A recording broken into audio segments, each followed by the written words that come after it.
Төртінші түн. Ей ұлы бақытты патшам.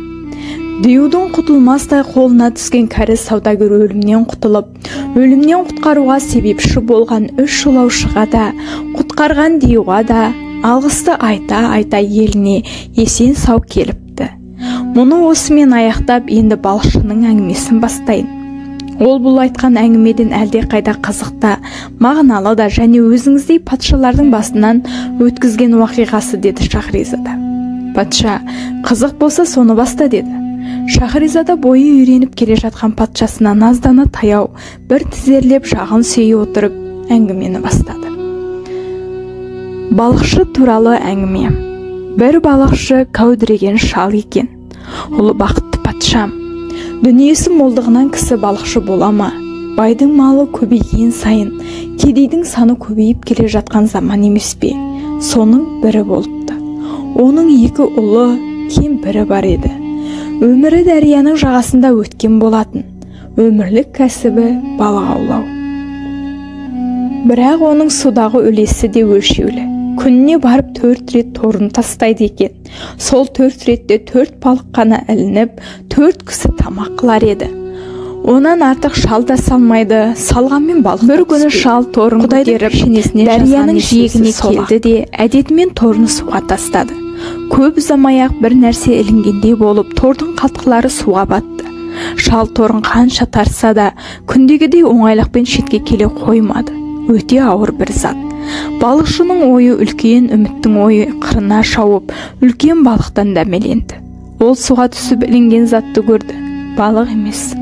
Торға оралып қалған, сасып, суға жидеген бір есектің өлімтігі екен. Оны көріп қатты реніш тартты шал. Құдай-ау, бұл қандай тағдырың? Осынша байлығы мол дүниенің үлесіне маған тиетіні 4 шабақ. Ол дүниеде жасап отырған адам баласының ешқайсынан кем емес, 4 кісінің үлесі емес пе? Бар өмірімді осы дарияның жағалауымен өткізсем де, беретінің сол-ақ болған соң, басқаны үміт еткенде тіпті ұмытып-ақ кеттім ғой. Енді бүгін келіп оның орнына арам өлген есектің өлімтігін орауын қалай, деп күйіп пісті. Есектің өлімтігін әрең жазып, торын суға тағы тастады. Азырақ отырған соң шалдың торына тағы бір нәрсе ілінгендей болып, қалтқылары суға батып кетті. Жиекте тұрып шалдың тартқанына боларлық емес, өте ауыр. Тағы тәтті үміт ду ете қалды. Құдайға алған зарым жетсе керек, ол мені де құлым деп бір үлкен балық іліндіруге тиіс, деген қуанышпен шал суға түсті. Тордағы оралып тұрған зат құм топыраққа толған бір ескі құмыра болып шықты. Оны көріп бұрынғыдан да артық ауыр қайғы басып, бір ауыз бәйт айтты. Алтын күміс толтырылған торға ілініп бұл көзе, су қызыры кез болып, бай болмаймын мен неге? Деп құмыраны быт-шыт қылып сындырып, суға лақтырды. Торын қайта суға тастады. Тастасымен-ақ тағы бір нәрсе ілінді. Алып қараса, салқам-салқамы шығып су сіңді болып шіріген кебеже, іші толған кесе, шөміш, қасық сияқты заттармен толтырылыпты. Өзі ренжіп тұрған балықшы кебежеге қарап, сен де мен сияқты сорлы кебеже боларсың. Сен қатыны көп байдың үйінің сойқан ұрыс қағысында қирап, талқандалған аяқ табағын жинап суға түстің ау. Не саудагердің жиылып, су жағасында істеген көңіл көтеруінен кейін ұрыс төбелесінде қирап қалып, суға түскен бір сорлы боларсың. Сондықтан сорлы болып отырған менің торыма оралдың ғой, деп тағы бір ауыз бәйт айтты. Кенеуі кеткен бұл жұмыс кіжінгенмен келер ме? Қолыңдағы жоқ дүние сұраумен Құдай берер ме? Деп басын көкке көтеріп, ей Құдай!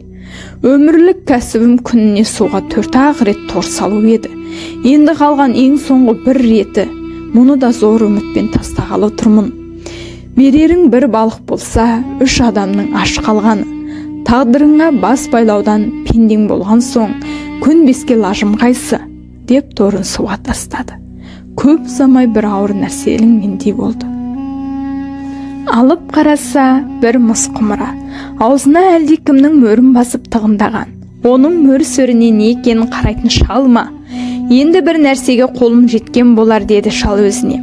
терлеп тепшіп тістеніп көзені жиекке сүйрей жүріп, бұл деді ол, ішінде еш нәрсе болмаған күнде де сыртындағы мыс көзі базарға 8 теңге болады.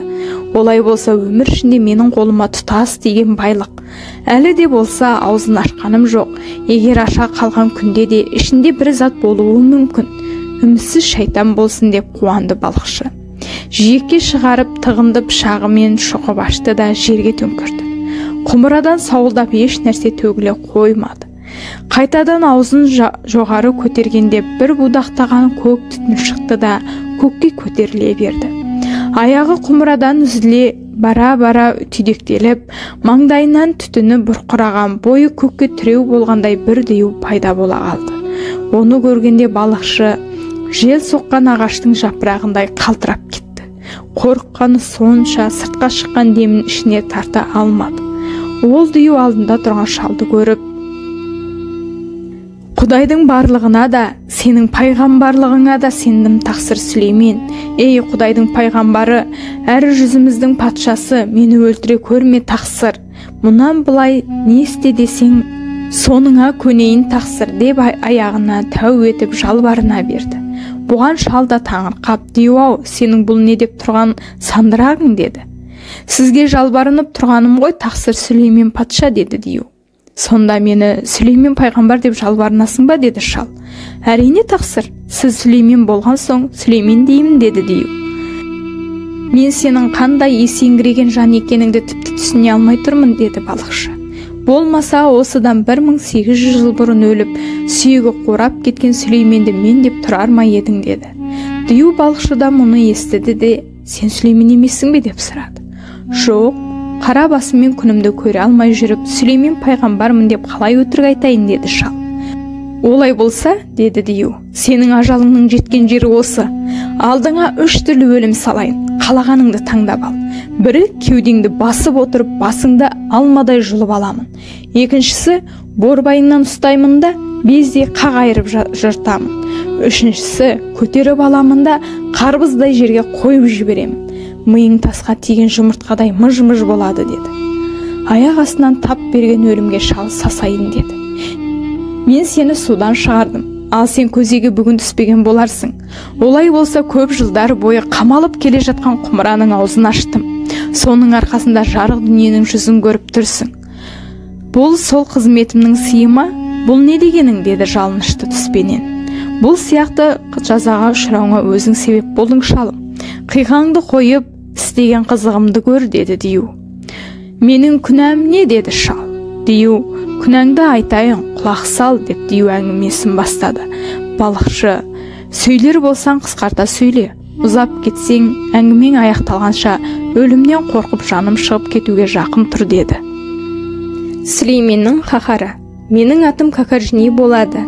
Мен Сүлейменнің заманында кең бір сахараны өзім билеп жүрген патша едім. Сүлеймен пайғамбармын деп келіп жер үстіне патша бола бастады. Аяғы жетер жердің бәрін өзіне қаратты. Қалғанын қару жұмсап, қанды соғыспен жорық жасады. Адам баласын алып болып менің жеріме келді.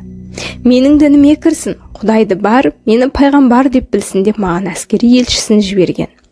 Мен ол елшісін елең қылғаным жоқ. Мен Сүлейменнің пайғамбарлығын да, құдайлығын да танымаймын. Өз жеріме өзім Құдай, өзім пайғамбармын дедім.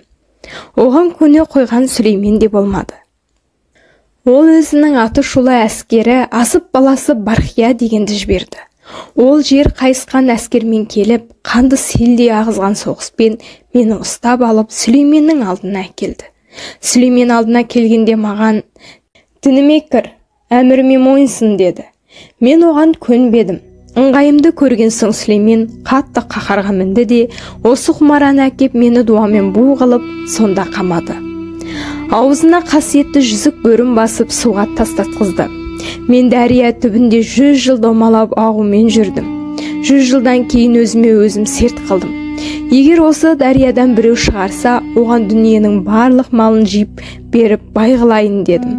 400 жыл өтті шамасы. Мені ешкімде дәриядан шығармады. Мен сертімді 2-ші рет айттым. Тағы да 400 жыл шамасы өтті. Ешкім судан алмады. 3-ші рет тағы серт қылдым. 1000-даған жыл өтті. Судан шығарған кісі болмады. Содан соң мен сертімді өзгерттім. Кімде-кім қияметке дейін судан шығарса, 3 түрлі өліммен өлтіремін дедім. Ол өзіңе айтып тұрған 3 түрлі өлім. Аузымнан шыққаны сол еді, сен далаға шығардың.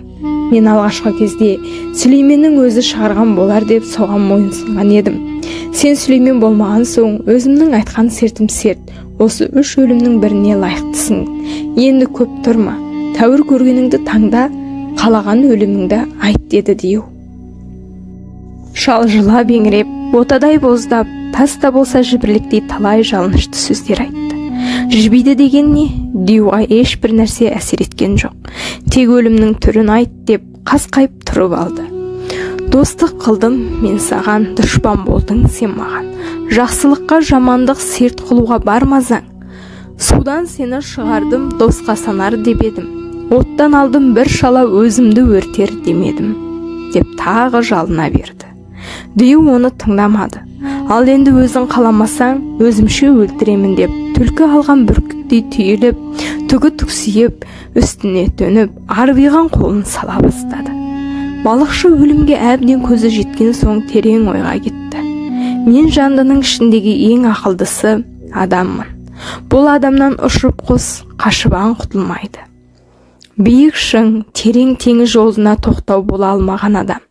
Өмірге керек істің сан жетпес қиынын оңайлатқан адам болсам, Сахараның бір анайы, аңғырт Диюнан оп-оңай өле қалуым адамдық атыма лайық болмайды-ау деді. Бұл өлімнен құтылуға жол іздеу менің адамдық міндетім деп ойлады.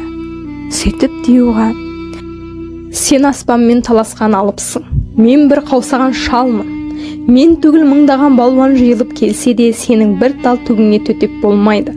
Сен осындай қуатың бола тұра мені өлтіру үшін сылтау іздеп, Сүлеймен ұстады, суға тастады. Серт айтып едім деп өтірік айтпай-ақ неге өлтіре салмайсың?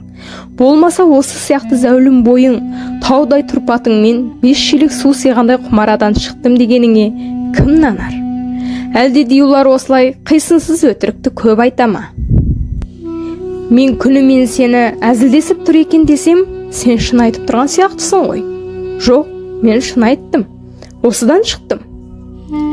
Сен мұнан шыққаның жоқ. Не жерден шықтың, не аспаннан түстің. Әлде қаңғырып бір жақтан келе жатқан бетің болар.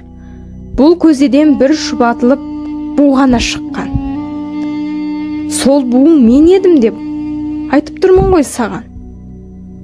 Бұл өтірігің миыма да кірмейді. Мұншалық алпамсадай дәу денең, бұ болмақ түгіл не болсаң да осыған сиярма едің, деп құмараны қолына ұстады шал. Сонда сен мені осы құмарадан шықпады деп күмән қыласың ба? Деді Дию. Әрине күмән қыламын. Күмән түгіл көзім көрді. Мұнан Дию түгіл шайтан да шыққан жоқ. Айтып тұрғаның мені өлтіру үшін ақ ағашқа күйе жаққандай сылтауратып жапқан жала, деді балықшы. Осы құмараға сиіп көрсетсем, сенер ме едің, деді Дию. Сенді деген не? Түйеден үлкен тұрпатыңмен қалай сиясың? Сисаң мені қалай өлтірсең де риза болар едім, деді шал. Олай болса саған сыйып-ақ көрсетейін деп Дию буға айналды. Көкке көтеріліп судай құйылып құмыраға шөге бастады. Бір кезде түгел шөгіп болды. Енді сенесің бе? Дей бергенде шал қолына ұстап тұрған мөрлі таңбаны аузына тыға салды.